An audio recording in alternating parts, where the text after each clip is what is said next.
It's about storytelling. We tell stories to our consumer to explain to them the value of fitness and the benefits of crunch. Today, I'm speaking with Chad Waetzig, CMO of Crunch Fitness, a chain of fitness clubs with locations across the US and in several other countries. You're in a franchisee type business. How do you just think about like, who do you target and then the message you deliver? We think Crunch is fundamentally positioned to succeed with both gym goers and folks who have never been to a gym. I don't know of another category where the consumer is the product. The consumer has to put in the work. We're motivating them. We're giving them the tools to do it. We're creating an environment where they want to do. We make fitness fun. Human beings like doing things that are enjoyable. If we can make that enjoyable, you still got to put in the work, but we think you're going to keep coming back and back and back. And that's a great story to tell. Welcome to Top CMO. I'm chatting with Chad Waetzig, CMO at Crunch Fitness.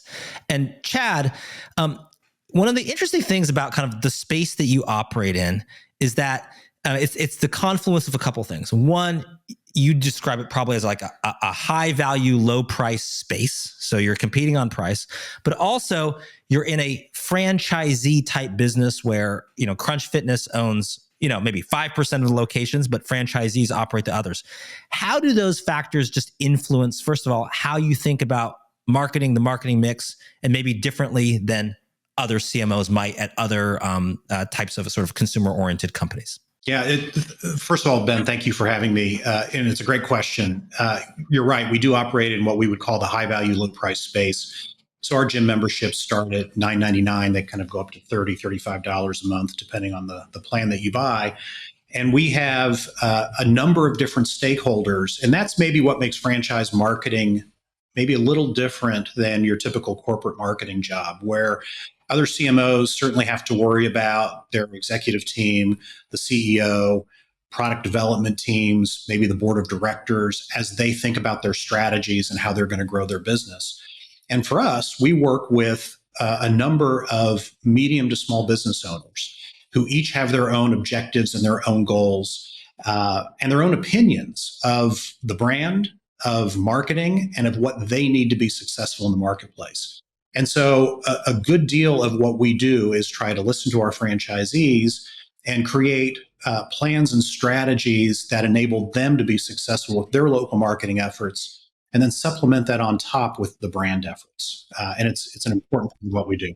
What is something that might be like something like, let's say, input from the franchisees that might shift something you do or something that you realize is more important than you focused on? Just what that maybe might alter your marketing model or marketing mix as a result? Is there a specific example that comes up? There's a couple of examples that we can use. So one is certainly our approach to creative development. And I think the first point I want to make is that our franchisees do the vast majority of the marketing spend for our business in the markets where they compete. In fact, it's about 70%, 80% of the spend happens at the local level from the franchisees.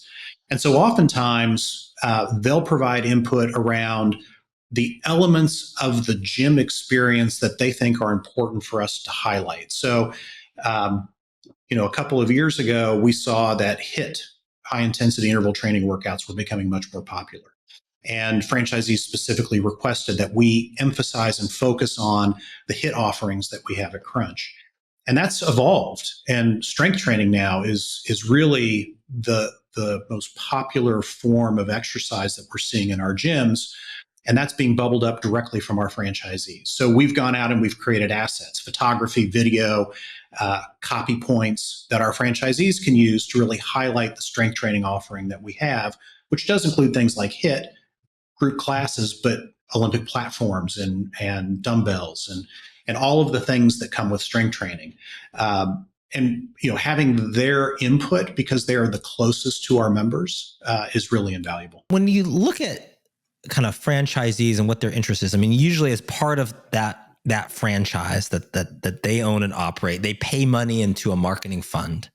And one of the issues you have when you have a number of locations, and I think you have, over 400, I believe, locations, is that you need to kind of be democratic and egalitarian with all of the different franchisees, wherever they are. And there's some that are like big urban environments, big cities. I mean, you're in New York, I'm in San Francisco.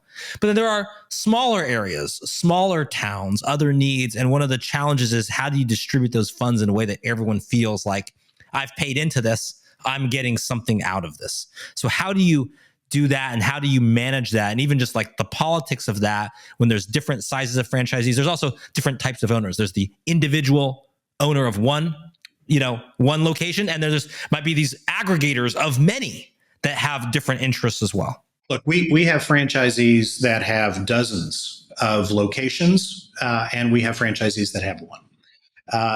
And I'm going to be honest with you, I'm never going to satisfy everybody. That's a given. But what we do is we do try to be equitable and fair to our franchisees and very clear with our strategy. So we've reached a point where we have enough critical mass now in our brand, what we call our brand fund. That's what franchisees pay into. We have enough critical mass in our brand fund that for the past couple of years, we've really been focused on building the brand, creating awareness in the marketplace, and really generating demand. And then giving the tools to our franchisees to go capture that demand and turn that into leads and turn that into membership sales. And so the way in which we kind of apply this in an equitable point of view is that every tool that our franchisees need to build their own local marketing plans, we provide for them out of that fund, right? So we've got online ad builder tools. We've got digital tools to help them build their email platform, et cetera, et cetera. So tools that they can use, and also templates and things like that they can kind of plug into, and they can add their location or add something specific to something that pre-exists. That's right. The other way in which we manage it is through what we call, obviously it's the top of the funnel. It's the investment primarily for us in video, and that's through connected TV. It's through programmatic cable, and it's through things like YouTube. Okay, so meaning that I think of roughly your budget, which is, roughly about, I think 12 million at the corporate level, about a bit more than three to four times that at the local level. For that corporate budget, that 12 million, you are prioritizing like kind of what is typically been called a TV format, but it's more targeted now than just mass. You're basically doing targeted video in different mediums as the bulk of that 12 million budget. For sure. And that's the beauty of digital, is that we can now be maybe not hyper local, which our business definitely is, but we can definitely be local. And so we are targeted. Every club gets connected television and YouTube. And then certain markets, and we publish a criteria. It's based on density. It's based on a variety. It's about 10 different factors that we include.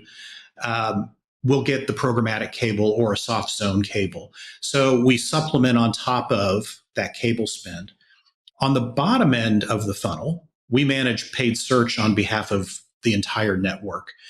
Search can be complex. We don't want franchisees inadvertently bidding against each other in adjacent markets. So we manage all of that through our fund as well. And in that case, budgets are allocated roughly on how much clubs put in to the fund. So you might have one club that does $100 in revenue, and you might have another club that does $50 in revenue.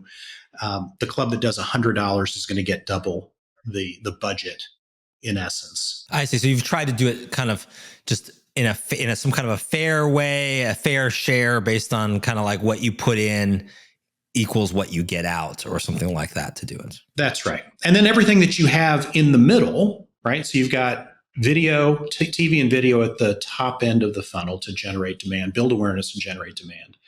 You've got paid search at the bottom end of the funnel to convert leads and sales.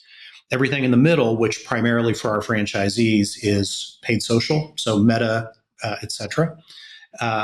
You've got direct mail, you've got community outreach and partnerships, email marketing, SMS marketing, all of those things. We provide the tools, not only the digital tools, templates and whatnot, but we actually provide brand approved local media agencies that those franchisees are required to use.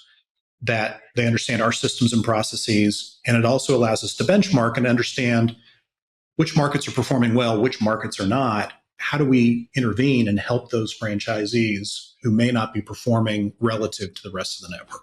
How does this factor in? I mean, when you kind of think of your competitors in this like kind of lower price space, you think of Planet Fitness. Their overall budget, is a lot bigger than yours. We kind of guess around, $250 million, but they also have a lot more locations, right? Over 2,000 locations, which sort of makes sense. But as a result, their brand piece of it is bigger. They just have more locations, more revenue flowing through. So you're going to get outspent on the brand side. So how do you think about that? How do you compete with that? Or is it so locally focused that you're focused on a market? They might be a player in this market, but if they're in a market you're not in, it doesn't matter. Or how do you think about competing against maybe like a bigger spender? I mean, clearly they're going to outspend us 5-1 every day of the week, every month of the year. And certainly we saw that in Q1. You couldn't miss one of their ads because it's the biggest quarter of the year. And all of us spend heavily in that month. We do really think about it as being local to hyper local. So, in the markets where we compete against a Planet, they're still going to outspend us. But we think that we've got a great story that we tell about our brand experience. And we've got a really strong message and a very strong performing creative campaign. This year it's called Feel Good, Not Bad. And we think that it does go head to head with what Planet does. And we've broken through the clutter. In the last 2 years, we've more than doubled our unaided awareness in the marketplace. And that's on a national basis. That's not just in the markets where we compete. That's on a national level. And our aided awareness has doubled. And our unaided awareness has increased threefold. And so we feel like we are breaking through. But Planet Fitness is still the 800-pound gorilla in the category, and we're a challenger brand, and we're on their heels. As you think about that, and just for everyone else, like kind of an aided awareness, obviously being like, okay, you see a list of names in there, and I can recognize, there's Crunch Fitness in that name. Unaided awareness, you wouldn't see the list of names. Let me know what gym brands are out there. Do you think that how do you get and incentivize local franchisees to market really well? There might be a lot of different, sort of sophistication in marketing. You're providing standardized tools, templates, other things, but obviously you have a vested interest in that, yet you don't control that totally. So what do you do? It's kind of an interesting role as CMO because there's probably like all of these others, basically marketing folks, which in a maybe traditional organization, you would be able to like control what they're doing, right? Or you would manage their manager who manages them, who, would have a direct say. In this case, you can suggest, you can encourage, you can, earmark things, you can match spend, you can do a lot of things, but ultimately you don't have quite the same level of control. So how do you approach that as CMO? It is a challenge that we face on the marketing team here every day. And it's your assessment's spot on. I mean, we could use the stick, right? We do have some contractual obligations that they have agreed to, but the reality is that there are partners, and you don't want to beat up your partners, right? You want to partner with them. And so for us, it really is about storytelling. We tell stories to our consumer to explain to them the value of fitness and the benefits of Crunch along that fitness journey. But we also have a story to tell to our franchisees to explain the importance of marketing, to show the value that marketing provides, to educate them that marketing is not simply a line item on your P&L. It is an investment in your growth. And so we do that often and all the time. We have annual conventions where we do that. We do webinars. We have one-on-one conversations with franchisees who maybe aren't investing in marketing maybe the way that they should. And we do, like any other franchise business, we've got some operators that have embraced marketing. They've staffed their own organization with dedicated marketing folks because they have the scale to do so now. They didn't always have the scale. And we have other franchisees who are smaller, who totally get the value of marketing and they're doing it themselves. And we applaud that and we want to support them. And we have other franchisees that definitely see it as, hey, this is an expense. Maybe this month isn't going as well as the last couple of months, so I'm going to cut that expense. And then you begin the vicious circle, right? I cut my marketing expense. Now I don't have as many leads coming through the door. I'm not selling as many memberships. I'm not growing my membership base and I'm not growing my revenue. And so our job is to help them understand when you make these investments and you are consistent with those investments, that your business is going to grow and it's going to grow over time. A lot of it, I mean, you define your job, and we've chatted before, you defined it as scaling marketing for growth. How do you think about scaling it? What do you hope to be doing 2 years or 3 years from now that you're not doing now, or in a different way that you're doing now? How has that been tracking against the growth of the overall business? Yeah, so great question. So just a little context. I started at Crunch almost 8 years ago. We had about 125 locations. Today we're at, I think this morning I looked, we were at about 465 worldwide. And the marketing team here, it's certainly bigger than when I started 8 years ago, but it hasn't grown at the same rate that our footprint has grown. And so we've leveraged technology and business strategy and agencies, and we've done some things to allow us to scale without adding a ton of organizational heft. But as we think about growth going forward, it's not only growth within the US. We're in 7 countries today, but we just announced a new managing director of international development. So I see us 2.5 years from now, 3 years from now, being in many new markets, many new geographies where Crunch doesn't exist today. And how do we scale to introduce the brand, educate consumers on the brand, help the franchisees in those markets succeed? That's going to require a whole new set of capabilities that we don't necessarily have fully developed today. What do you think then about kind of coming out of the pandemic? Obviously, that affected a lot of fitness routines. People were more like working out from home. Some people invested in a Peloton or a tonal, and those businesses maybe shot up and then kind of came back down to earth as well. How does all of that factor in to your business now? Because you are one that's sort of been a business category that's been affected by macroeconomic global trends, changes in consumer behavior, some that are related to your category and some that are just beyond what it is that you control. Yeah. So obviously the pandemic, it was hard for everybody everywhere.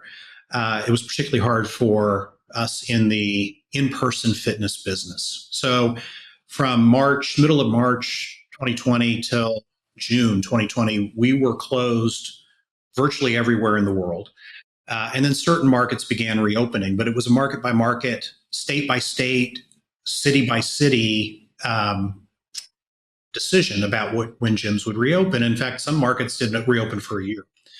And so you did see the rise in home fitness, which is exactly what people needed at that time. And if it gets people active and motivated to work out and make fitness part of their lives, then we're very supportive of that.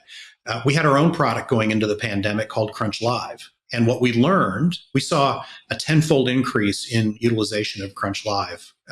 This is like a subscription service or something else to work out at home? Okay. Yep, subscription web-based service. We saw a 10-fold increase in daily workouts. And what we realized through that process is that product was not sufficient for what consumers expect in the 2020s. And so we actually spent about a year redeveloping Crunch Live. We actually retired it and we launched a new product called Crunch Plus. And it's a great value. And I'd be happy to plug it here. It's $6.99 a month. If you're a Crunch member, it's $1.99 a month. It's incredible value, multiple platforms, iOS, Android, tvOS, et cetera. And what we realized is coming out of the pandemic is that many consumers are looking for hybrid fitness. They want the in-gym experience or the in-boutique experience or studio experience for certain types of workouts. They want the ability to work out at home, but yet be guided through that workout. And they want to be able to take it on the road. And, I think certainly things like Peloton and Hydro and Tonal and all of those helped create that motivation for that hybrid workout. The thing to keep in mind for those three products that I just mentioned, they're all very expensive. They require a monthly subscription that is more than a membership at Crunch Fitness. And so in some respects, while a lot of people gravitated towards that during the pandemic, many of our core consumers that look for a high value, low price gym, that was priced out of the market for them. And so there's both positives and negatives. But again, you and I had talked about this. 1 out of every 5 Americans belongs to a gym, a health club, a YMCA, a boutique studio. So the opportunity for those other 4 out of 5 Americans is vast. And there's a place for digital fitness, hybrid fitness, in-person fitness. And so how do you tell your story? What are the personas, the types of people that you're targeting? And how much are you targeting just like people who are already working out in some capacity and they need to come work out at Crunch Fitness versus pulling in new people or people that used to work out but don't or have other things? How do you just think about like who do you target and then the message you deliver? Yeah, so who we target. So from a media buying standpoint, it's adults 18 to 44. That group of people are the vast group of people that belong to gyms and health clubs. I mean, certainly there are boomers and seniors that belong to gyms, but the vast majority of members across all the brands tend to be in that range. But the group we actually identify from a creative standpoint is what we call young, strong, and social. Like they demographically live in that 18 to 34 age range. They grew up with social media and they see social connection, whether that's through a digital platform like Instagram or TikTok, or through their friend groups and the relationships that they create and the social spaces that they go to. And in fact, gyms become part of one of those social spaces. That's an important part of their lifestyle. And then strength, which recognizes both the strength training, the growth in strength training that's really happened over the last 5 years for both men and women, but also the mindset that I'm strong and that fitness is an important part of my life and I want to build that, or I want fitness to be an important part of my life. So we do target certainly folks that are in the category today, but we also recognize there have been a lot of people sitting on the sidelines, and they might have that mindset of young, strong, and social, but they've just never gotten over the intimidation of joining a gym, and Crunch can help them do that. So that's the first part of your question, right? Which is, who do we target? The second part of your question is with what message? And we think Crunch is fundamentally positioned to succeed with both gym goers and folks who have never been to a gym before. And that's just based on kind of the core insights that we have on the business and the way in which our brand DNA was developed. Does your spend reflect that? I mean, do you be like, half of this is people who've never been to the gym before and half of this is people who, do have experience with it? Or does it shift, the mix shift in terms of like what you feel like you can convert? I would say from a spend standpoint, it certainly is based on what you think you can convert. So certainly from an age standpoint, we've already talked about that, but we also, where we can, in things like paid social media, target people who are interested in health, wellness, or active lifestyles. It may not be fitness, but they follow and like and do other things that kind of live in that active lifestyle or that wellness lifestyle. So certainly we given our spend, we want to hunt where the ducks are. And we don't want to, we don't have budgets big enough to cast a wide net. So we do tend to be a little bit more focused. But our messaging is also equally important. So we believe in 2 fundamental consumer insights about the fitness business. The first is that gyms are intimidating places. You probably have heard the comment that I have to lose weight before I go join the gym. Okay, sure. You got a lot of mirrors around. You can see how you are. You're wearing kind of tight clothes, and there might be other people there who are in better shape than you, who you are next to. That's exactly right. And the reality is, the people in the gym, they're just glad to see that you're there working. They're not judging you, but it's a perception, right? The other piece of intimidation is if you've never been to a gym, go walk into a gym for the first time. It's full of weird pieces of equipment, weights and pulleys and cables and pins and oh my gosh, where do I even get started? Right? Where do I even start? So gyms are intimidating. The other piece is that the motivation to work out is hard. It's hard. I don't know of another category where the consumer is the product.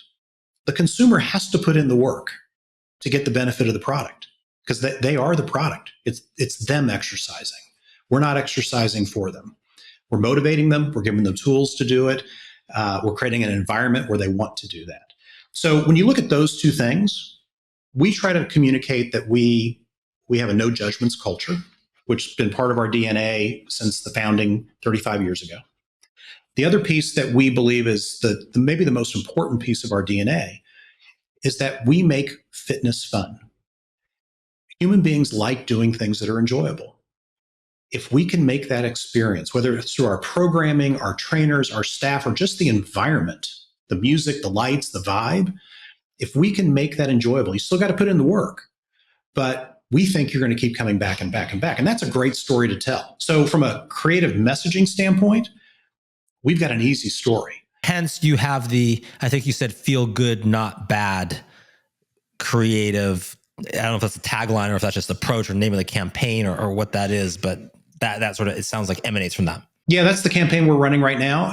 And it's certainly rooted in those two kind of fundamental insights about the business. But there's a third insight, which is, we've all been feeling a lot of things, right? Since 2020, whether it's coming out of the pandemic and just how do I be around people again? What's my work-life balance look like? Am I going to the office? Am I working remotely? Am I doing both? There are wars in the world right now that are weighing people down. Wars in the Middle East, wars in Europe, wars in Africa. We have a political season coming up right now. It's right in the middle of it. The bad is out there and people are feeling it. And we know that fitness is a great way to deal with stress in our lives. In fact, 80% of Americans agree that exercise is a great way to improve their mental health. And so we wanted to tell that story in a way that was uniquely Crunch and was fun. And so the feel good, not bad campaign, the not bad part, basically is a series of vignettes of weird things, bad things happening to people every day. Some realistic, some unrealistic, none of them related to the things I just told you about. We're not going to talk about war. We're not going to talk about politics. We're not going to talk about the pandemic, but we're going to use that as a metaphor to say to everybody, yeah, we know you're feeling the weight of the world. So in our campaign, we have a man getting stuck in a revolving door. We have a woman banging her head on the drawer in her kitchen when she drops a spatula. And then we've got the silly and the humorous. We've got a man who's he's been camping out in the desert overnight. He wakes up with a snake kind of attached to his face. That's bad. The good is the way you can feel at Crunch. And the vibe and the environment we create, and that we've elevated the experience you get for $10 a month. You can come in, you can feel good, you can escape from all of these things that you're feeling the weight of, and really focus on yourself. Another factor that's distinctive about sort of the fitness business is the seasonal nature of it. Meaning, New Year's resolutions, a lot of people, I think that the top two most popular either dealing with your either weight, health in some fashion, or it's money. Those two things. In some way, you could intersect with both of those. So you have a surge in interest, and that kind of tapers off.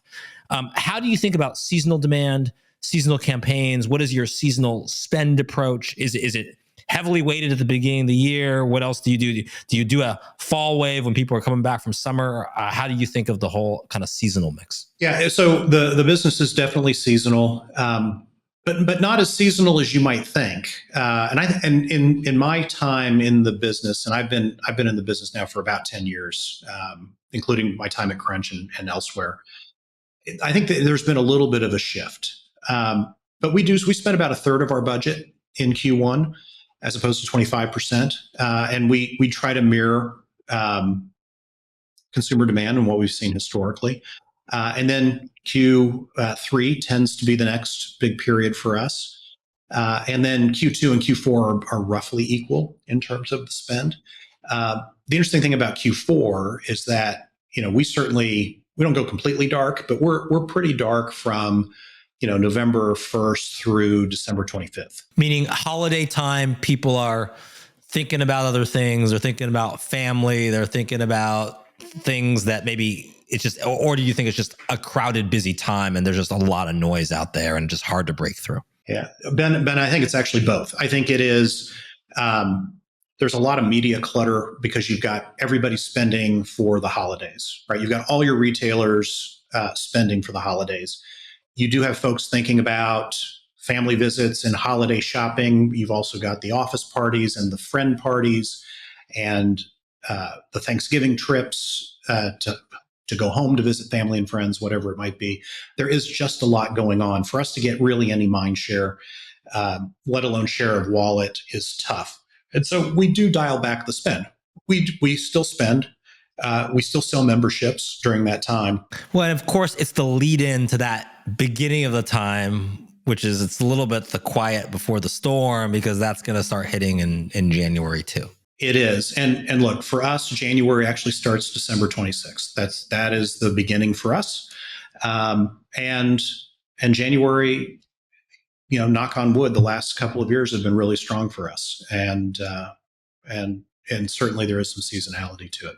And do you think at all, or is there any opportunity to do say the play from Amazon would be a great example of this, where Amazon, obviously a business, they're selling a lot of things during the holiday season, but lo and behold, they create Amazon Prime Day, which is in July, which is literally, maybe not literally, but I guess the intent is Christmas in July. People have that, so well, let's celebrate Christmas. Let's just put it there by putting a drive period, which is counter-cyclical.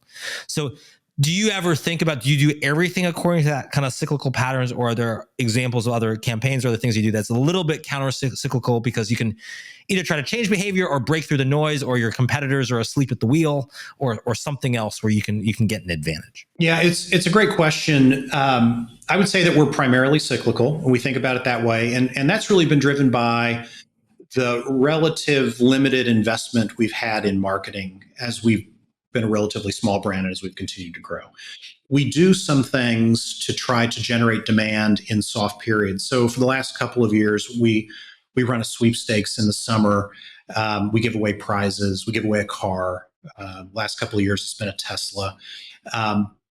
That does generate demand, and our franchisees appreciate it because it gives them an opportunity to reach out to these new leads and give them an opportunity to invite them into the gym, try out the club, convert them into a member.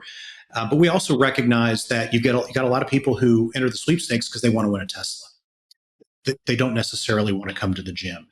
And so for us to leverage our media dollars in a way to try to create something like a Prime Day, which, by the way, brilliant. Amazon's budgets are just a little bit larger than what we have at Crunch. It is. And by the way, Prime Day is actually based on Singles Day in China, which is in November, which is the day that you treat yourself, not the anti-Valentine's Day. Where, Valentine's Day is that you treat someone else. This is you treat yourself. It's on November 11th. Bigger commerce day than Black Friday, Cyber Monday, and combined. So it's based on that, but then Amazon put it in July on purpose, right? There's a reason it's there. But yes, you're saying Amazon, to your point, a little bit of bigger budgets to try to make your own moment. That's right. And what they've done has been, it's been brilliant. I certainly have been a big Prime spender, and I'm a Prime spender for me. So to your point, I'm not buying gifts for others. I'm buying for me. So to wrap up, finally, what do you take for your current role? You've been at other places including Elizabeth Arden Red Door Spas, Blink Fitness, Walt Disney Parks and Resorts, Disneyland and Resort, Sheridan and Starwood, Marriott. Does any of that, what does that influence you now? You've had quite a tenure at Crunch Fitness. Do any of those experiences impact what you do now? Oh, for sure. They do. And I am very lucky to be where I am. I'm in a job that I love, in an industry that I think is fantastic to be part of. And for me, it's the intersection professionally of all the things that I've done previously. So I got my start at Procter & Gamble. Couldn't be a better place to start your career in marketing. And was mentored and taught by some excellent marketing leaders. And then, as you mentioned, some of the other stops in my career, hospitality with Marriott and Starwood, learning a multi-unit business, learning the importance of service and how service and human beings impact the creation of your brand. They are the brand every day. Then going into entertainment and working with some of the most talented people you could imagine at Disney and working in Disney parks. And understanding how the box office works and how to create experiences that are second to none. And then bringing that then into the fitness space at Blink or the wellness space at Red Door Spa, and thinking and understanding and learning that wellness side. Bringing that all to Crunch is the culmination of all that. We're an entertainment brand. We believe in making serious fitness fun, and we do that through entertainment. We're a service brand. We are hospitality. The fundamental principles of marketing I use every day. The things that I learned 25, 30 years ago at Procter. So for me, it just all comes together, and I do it in a business with a team that I love, with an organization that always tries to do the right thing in a category that makes people's lives better. I mean, what's not to like? Interested to see the continued journey of Crunch Fitness. Certainly growing segment, and certainly I think we're in a time where sort of high value, low price seems to somewhat match the mood of the times, and particularly in whether you call it inflationary or shrinkflation or all of the terms that happen now. So thank you so much for joining us. Chad Waetzig, CMO at Crunch Fitness. Best wishes for continued success. Thank you, Ben. It's been a pleasure to be here with you.